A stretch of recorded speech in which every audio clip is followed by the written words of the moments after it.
This is the approach that we are taking to the drug war.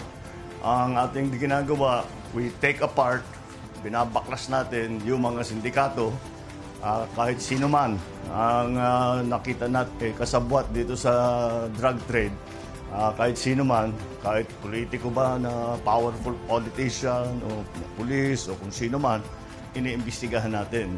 I would like also to point out that this is the biggest shipment of shabu na nahuli natin.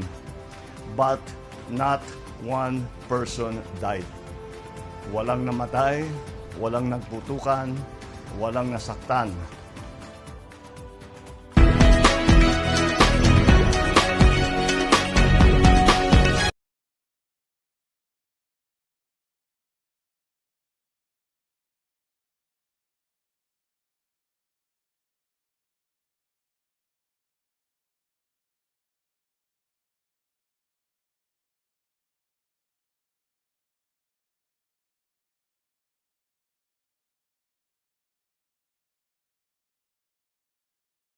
This is the approach that we are taking to the drug war.